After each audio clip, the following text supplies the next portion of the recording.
Welcome, everybody, to the first edition of the Larry Knight Show. Time to talk Bobcat baseball with head coach Larry Knight.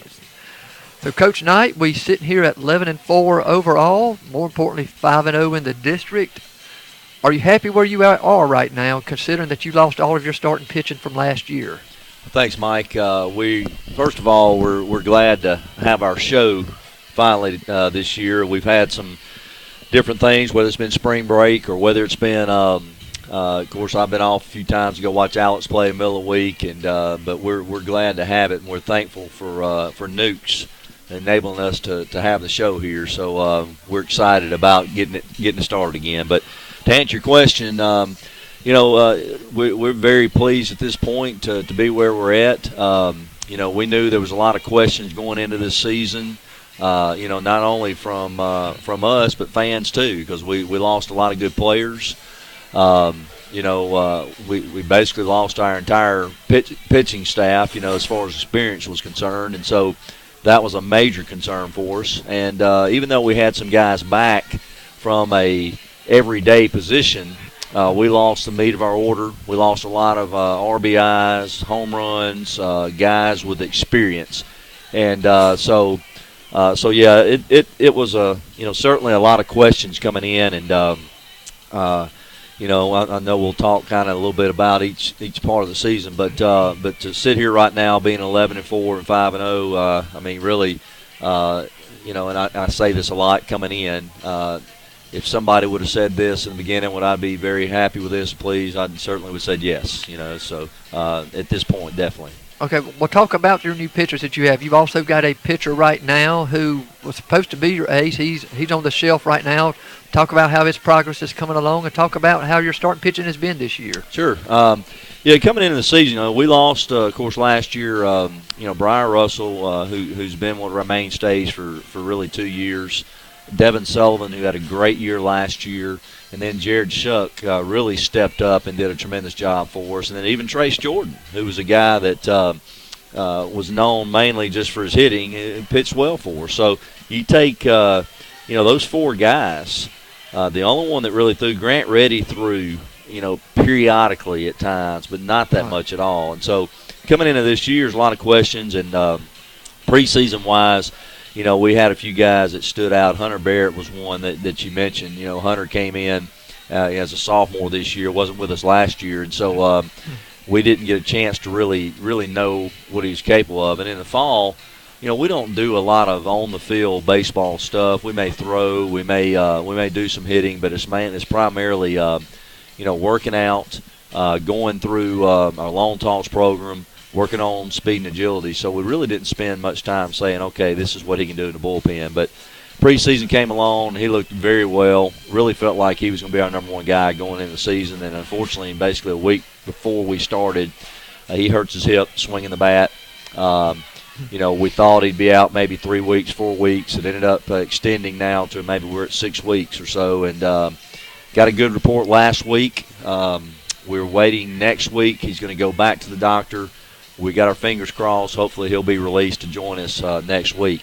So we have missed him, and then once that happened, we had to look at some other guys to really step up, and we had 2 guys in particular who done a tremendous job for us. Cody Davis is a guy this summer we felt like was gonna. He showed some good signs this summer of really being a guy we felt like we could count on, and he's done a tremendous job for us. Has thrown extremely well over the past several ball games.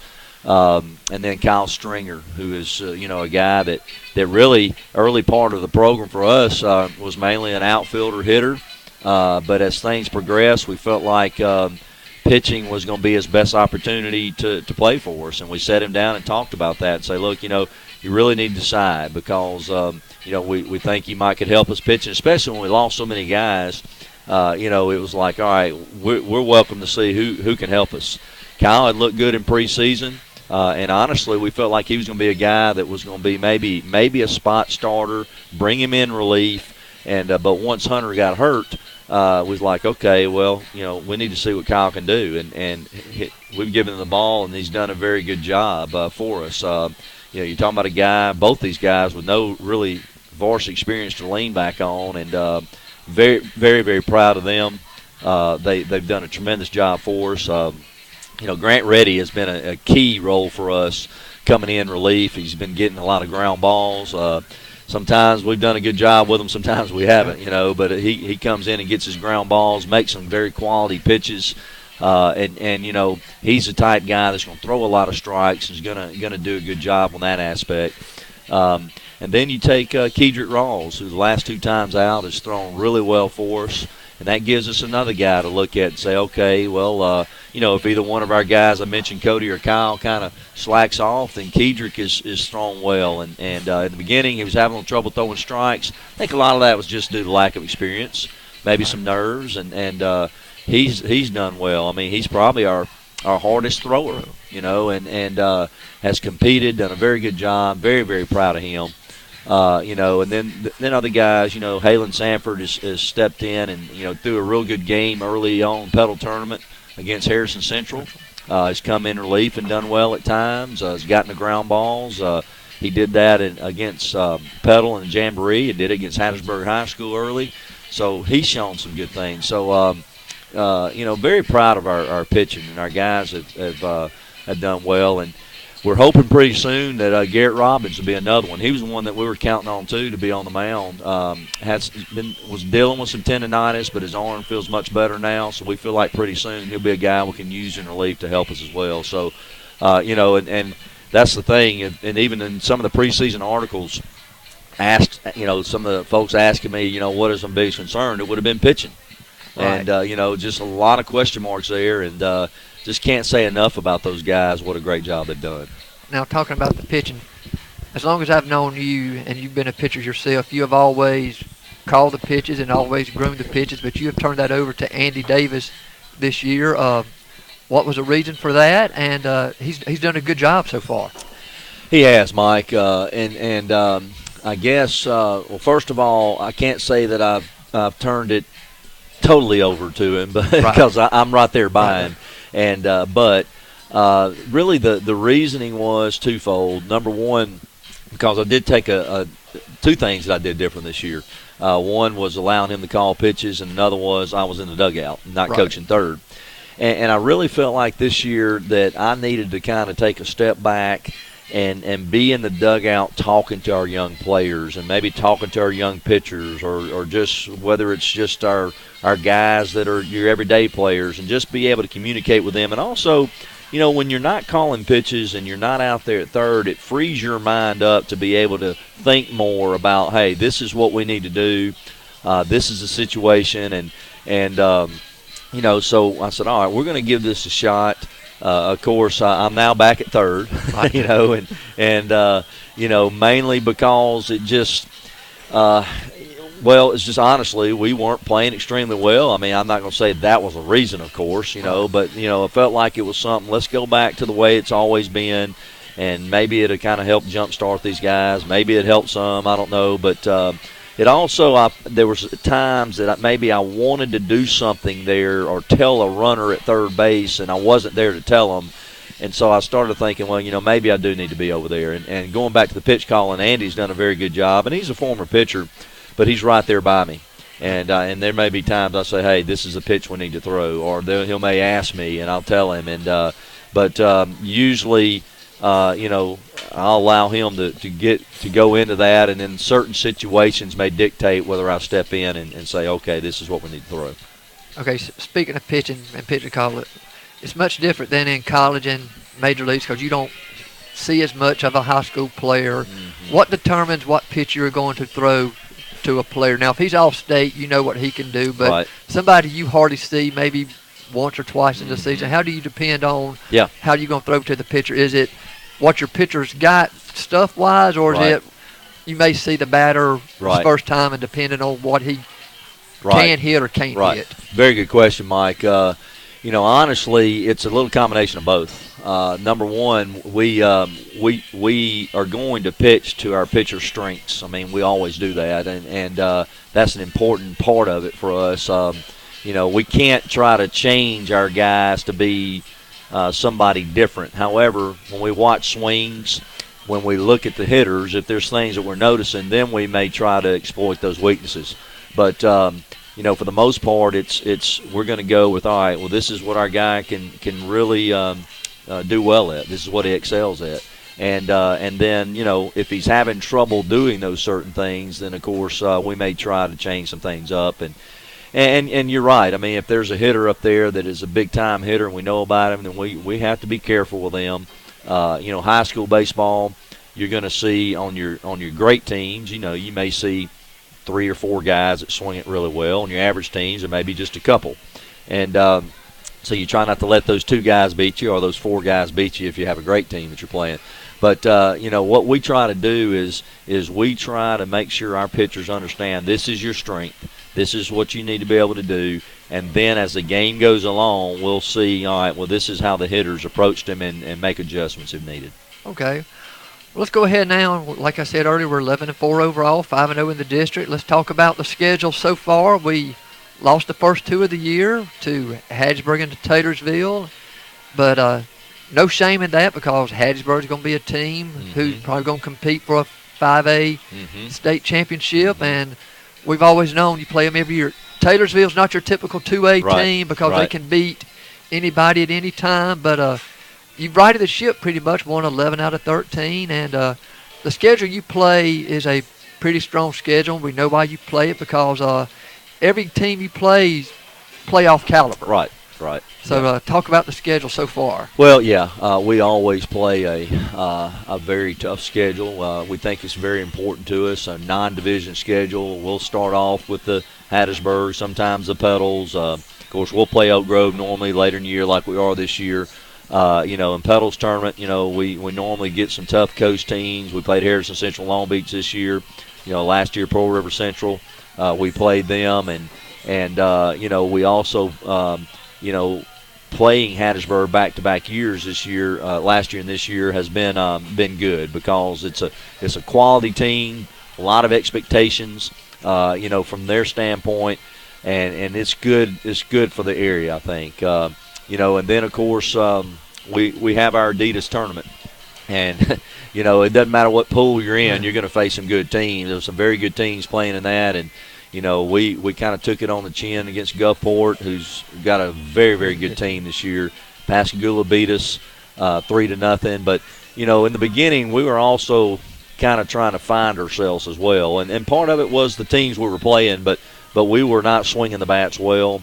We kind of went through just a tough time, but we were pitching well. I mean, lost 3-0 to Pascagoula. The game against Hattiesburg, Cody threw real well. We made some errors, lost in extra innings. We beat Harrison Central in a low-scoring game, 5-3, I think it was. We beat Long Beach in a low-scoring game. And so, of course, I mentioned the Pascagoula game. The Wayne Academy game we won, but it was a low-scoring game. So we struggled offensively. Fortunately, we get in the spring break and we get the bats going right at the right time. We play division play, and it's kind of interesting because our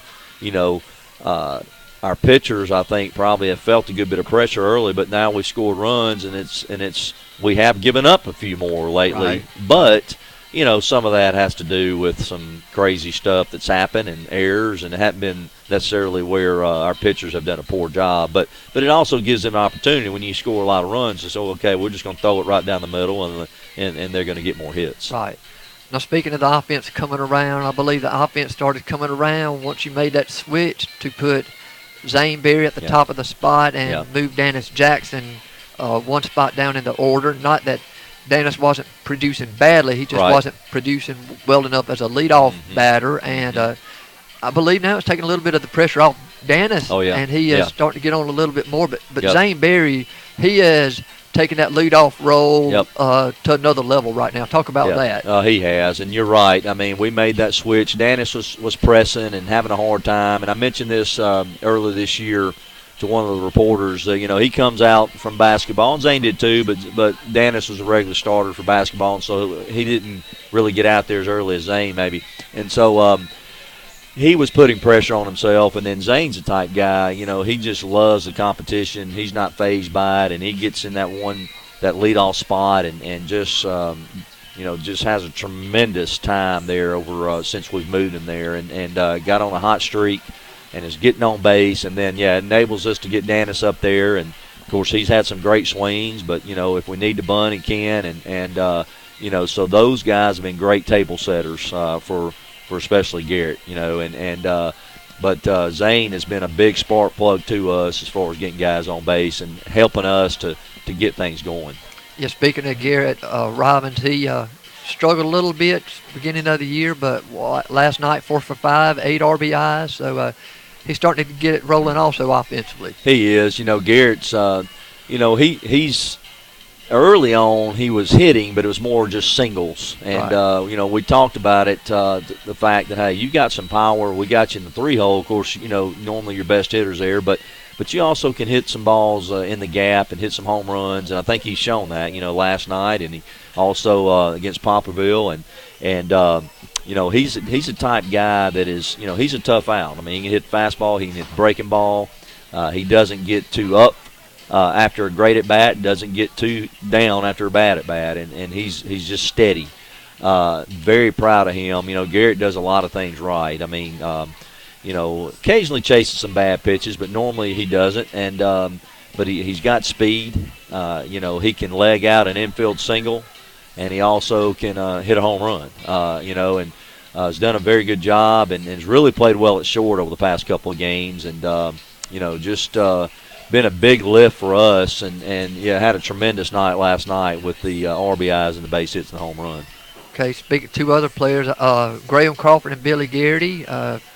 Swing it pretty good from the left side of the plate, but one thing that you don't get many of, they both switch hit. Right. So tell me about that. Did they come in always switch hitting, or did you ask them to switch hit? What about that? It's one of those things that Billy's primarily, I mean, he's a left-handed hitter, and he's just worked on it. And so even like last night, sometimes he'll stay on that left side, and sometimes he's done the right side, and really that's tough to do if you're not totally committed to it. And, his swing is good from the right side, but it's just he needs more at-bats.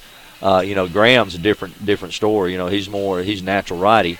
And so, but his swing is good from the left side, and he's done a tremendous job for us by the standpoint of going up there and just as a 4-hole hitter, sure. I mean, he's not a guy who's going to hit a lot of home runs, but he hits a lot of balls hard. And you got those two guys that normally one of the two is going to have a good at bat, and and they, of course, they're both sophomores, and Zane and Dennis as well, that have really had to show kind of that maturity at a young age, and they're capable of really affecting the ball game in a tremendous way. Billy does last night on opposite field, 3-run homer and hits a double, and Graham has shown signs of hitting some balls in the gap for doubles, and so both of them are able to change things around, and both of them can hit from that right side, and periodically have shown that this year.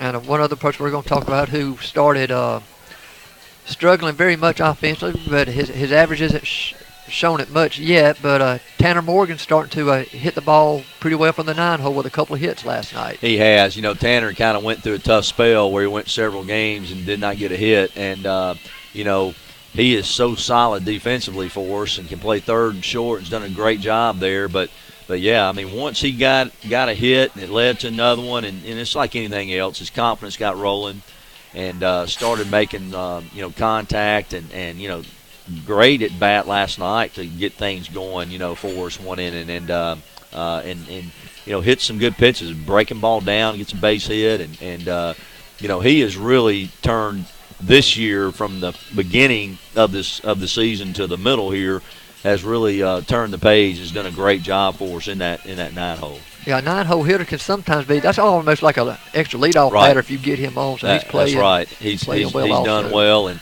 then Dan Lucas last night had a big double. He, it seems like he'll get a double a game, and has done a good job of. He got off to a really slow start, but he has really done a good job here lately of having some big at bats for us. So nobody ever plays a perfect game all the time, but what are you looking to improve on as the season goes on right now? Mike, I think the biggest thing for us is we just got to really just keep doing what we've been doing. Now,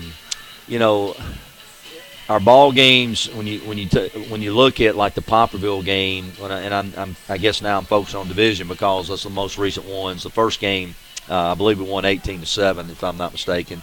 We made a good bit of errors that night. Right. We swung it well.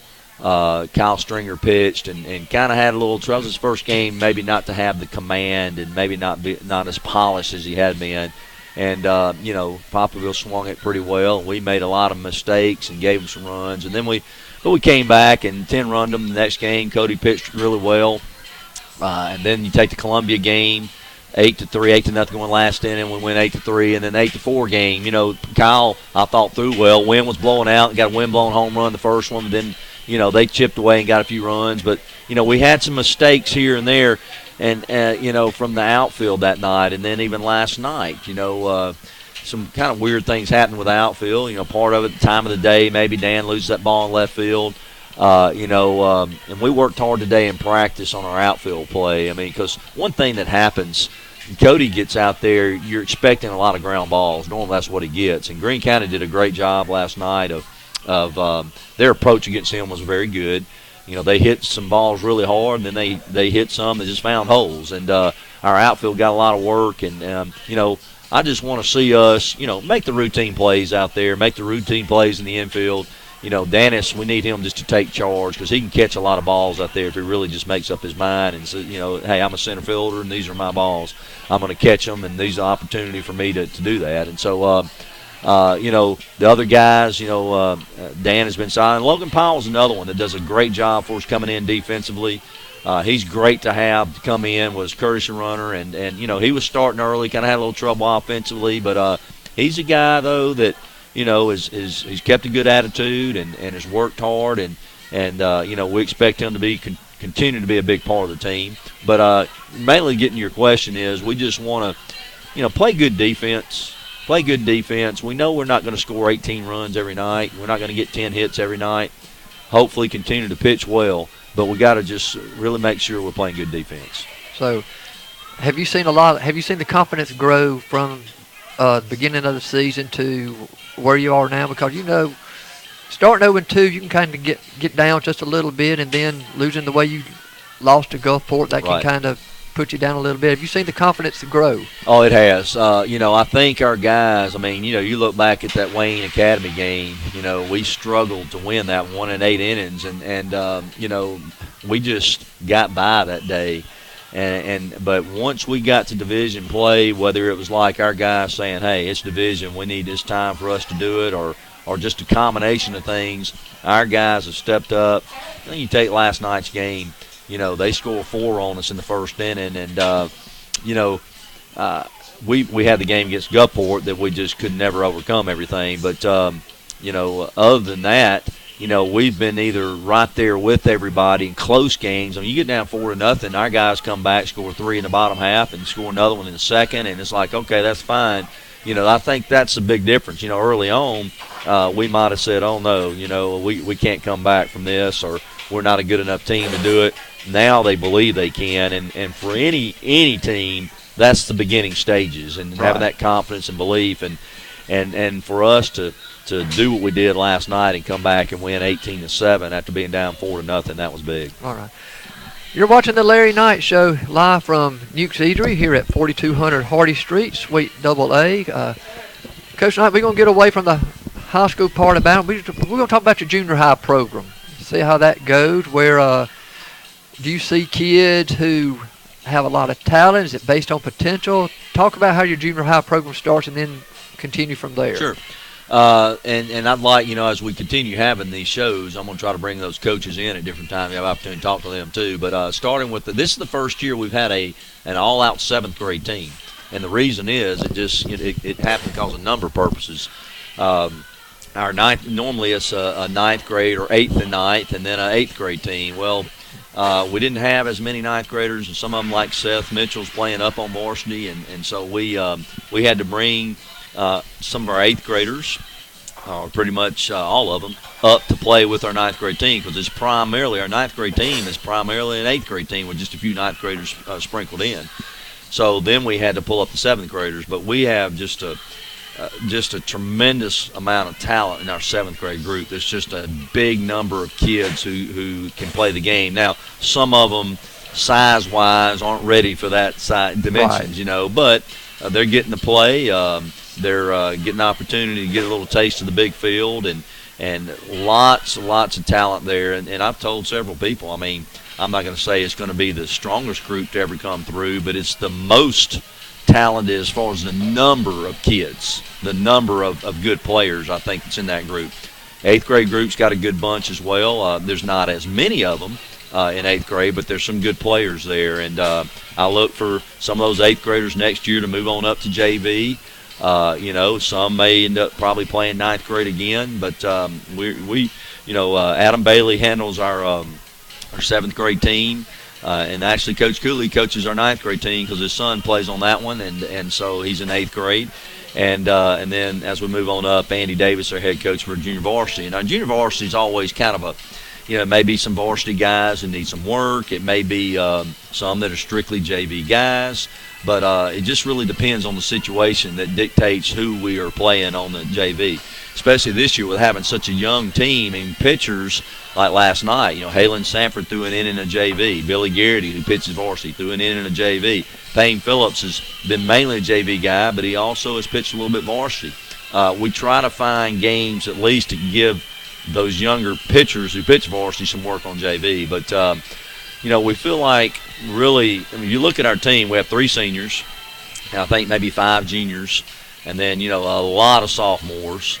And then, our 9th grade is really not a big number. But then our middle school, our 7th, 8th grade, there's a lot of good kids and a lot of numbers there. So, we're excited about that age group. We're excited about, how they're going to develop. And you think about it, when our sophomores are seniors, that 7th graders will be 9th grade, and of course 8th graders will be 10th grade. That's going to be a lot of good players playing at that time. Right.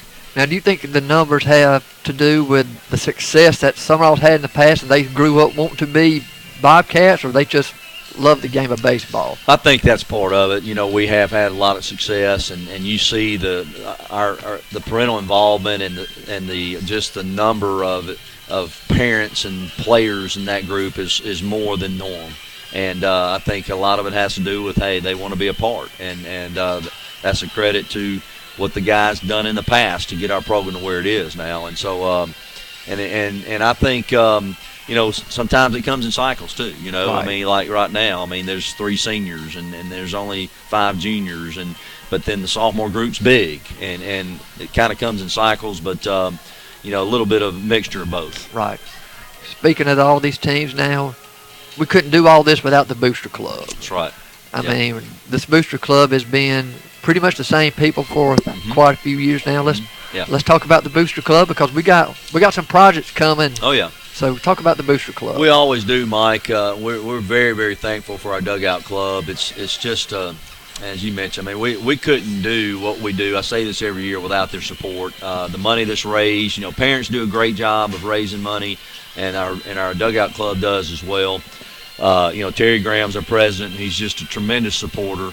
Does everything he can to help our program. Aaron Miller is our vice president. In fact, I was just leaving the field, so I was a little bit late because our mound, we have the turf mound. We got a little hole in the front and the pitching rubber, and so Aaron, of course, is great with carpet, and they're in there. I was leaving. We're getting a piece of turf and trying to get that fixed. And, just things like that they do that people don't realize. And parents come by. We have our parent day, a lot of work on the field. But yeah, I'd like maybe next show we have, maybe we can have a real extended time to talk about, the main project for next year. And, of course, we've talked about it some in the past. We're going to make a suite behind home plate, but that'd be something I think. Hopefully, maybe we can have some more information on that and kind of because one of the things we're going to do is we're going to sell those seats for a certain price, and we already got some potential sponsors, but that's going to be really big. It's going to be just the first class seating for all of our fans and our parents, and right behind home plate, and it's going to be second to none. But we do a lot of things outside of that too. The infield turf, of course, the indoor facility, even purchasing meals for the team when we hit the playoffs. If we need to travel a charter bus, things like that. And of course, even the little things that we get to help us from whether it's jackets or whether it's pullovers or whether it's practice shirts, all those things that they help contribute towards. So very, very thankful for our Dugout Club. You're listening to the Larry Knight Show here, but talk about Bobcat baseball. We're going to get ready to wrap it up here. We got a district game supposedly Friday night against Greene County again, weather permitting. So I reckon if we need to know what the information will be on whether we play or not, just go to the Bobcat website. Yeah, we hope we're going to be okay. Talking to Coach Chatham yesterday a little bit and the day before, they in a situation where we're all supposed to get a lot of rain tomorrow, but hopefully to get on out of here and we'll be fine for Friday. But we did talk about if we had to get into Saturday, that's a possibility. But we're hoping, got our fingers crossed, we'll be able to play Friday night down there. And then we're actually, right now for Saturday, we have it to be announced, but we're trying to find us a game or two on Saturday. So it may be one that we have to hit the road and travel, but that's okay. We play a lot of home games, but we, speaking, the main reason is like I mentioned earlier, we got guys who need to get out there on the mound and pitch, and that need more time, and so we've got a few feelers out that we're working on. We got rained out with Biloxi last week. So we don't, when we lose games, we want to try to find ways to make them up. And kind of use this Saturday anyway. It was primarily for makeup reasons why I didn't have any games scheduled. And number one priority is going to be our division play. But if that doesn't happen, we're going to try to find something else. So Greene County Friday night, then next Tuesday, I believe it's Forest County at home. And Friday night, we expect to be a very tough game. Greene County's got a great team. They played us well last night. We were able to put them away late, but, they play hard. And Coach Chatham does a great job with them. They came to play last night, and we know it's going to be even tougher on Friday. And we expect our guys, hopefully to respond well and be ready for it. But, they're going to be ready for us. And our division really is quite interesting, right now. We're fortunate to be where we are, but you got Forest County right now is in second place with a 3-2 record. Then you got Purvis and Greene County, both at 2-3, I believe. And then Poplarville has got one win, and Columbia, I think, maybe has two as well. So, that's very close together. And of course, we are halfway through. Right. And so the second half could be totally different, but it's going to be real interesting. I think there's a lot of parity in our division. I tell our guys every time we go out there, we play poorly, anybody in our division can beat us. And I think that's true. It hadn't been like in the past. Maybe we have had some guys who go out there and just totally dominate on the mound, and maybe we could win without having a great offensive night. But I think all these teams are scrappy and will play us well, and we got to be ready every time we play. All righty, well, that's going to do it here for the first episode of the Larry Knight Show of the 2017 season. We will be back to you next Wednesday night to talk about the Greene County game on Friday night, hopefully. That's played, and then again against Forest County on Tuesday. So for Coach Larry Knight, I'm Mike Peterson. You've been watching the Larry Knight Show. Good night, everybody.